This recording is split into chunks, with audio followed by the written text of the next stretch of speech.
ऐसे हुई 51 शक्तिपीठों की स्थापना।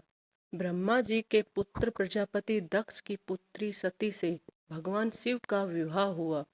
कुछ समय बाद दक्ष को पूरे ब्रह्मांड का अधिपति बना दिया गया।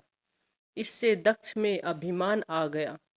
वह अपने आप को सर्वश्रेष्ठ समझने लगा। एक यज्ञ में भगवान शिव द्वारा खुद को प्रणाम न करने पर दक्ष ने उन्हें अनेक अपशब्द कहे। दक्ष ने शिव को श्राप दिया कि उन्हें देव यज्ञ में उनका हिस्सा नहीं मिलेगा। यह सुनकर नंदी ने भी दक्ष को श्राप दिया कि जिस मुंह से वह शिव निंदा कर रहा है वह बकरे का हो जाएगा। कुछ समय बाद दक्ष ने एक भव्य यज्ञ का आयोजन किया। उसमें सभी देवी देवताओं को बुलाया गया, पर अभिमानी दक्ष ने शिव को उस यज्ञ से बहिष्कृत कर दिया। किसी तरह सती को यह पता चला तो उन्होंने शिव से उस यज्ञ में जाने की अनुमति मांगी। पहले तो शिव जी ने उन्हें समझाया, पर जब वे नहीं मानी तो उन्होंने सती को वहां जाने की अनुमति दे दी। सती अपने पिता के घर पहुंची तो दक्ष ने उनसे आंखें फेर ली।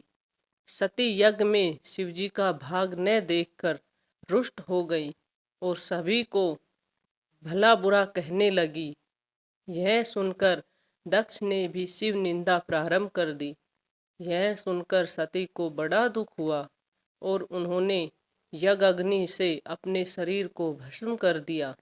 यह देखकर शिव के गणों ने दक्ष यज्ञ पर हमला कर दिया, पर देवताओं ने उन्हें वहां से भगा दिया। वे शिवजी के पास गए और सारी घटना सुना दी। यह शिव सुनकर शिव को बड़ा क्रोध आया। उन्होंने अपनी एक जटा को उखाड़कर जमीन पर मारा, जिससे वीरभद्र और महाकाली प्रकट हुए। शिव ने उन दोनों को दक्ष का यज्ञ विध्वंस करने की आज्ञा दी। उन्होंने पल भर में ही दक्ष का यज्ञ विध्वंस कर डाला और वीरभद्र ने दक्ष का सिर काटकर उसे यज्ञ कुंड में फेंक दिया। यह देखकर देवताओं में हड़कंप मच गया और उन्होंने शिव स्तुति प्रारंभ कर दी।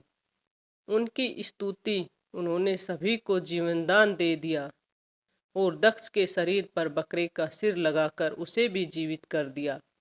बाद में शिव की अनुमति से दक्ष ने अपना यज्ञ पूरा किया। अपनी प्रिय पत्नी के शव को लेकर शिव पूरे ब्रह्मांड में घूमने लगे। उनके प्रताप से सारी सृष्टि जलने लगी। तब विष्णु ने अपने सुदर्शन चक्र से सती के शरीर के 51 टुकड़े कर दिए। ये टुकड़े जहाँ जहाँ गिरे वहाँ शक्तिपीठों की स्थापना हुई। तब सती का पूरा शरीर कट कर गिर गया तो भगवान बहुत दुखी हुए और कैलाश पर जाकर एकांत में समाधि ले ली।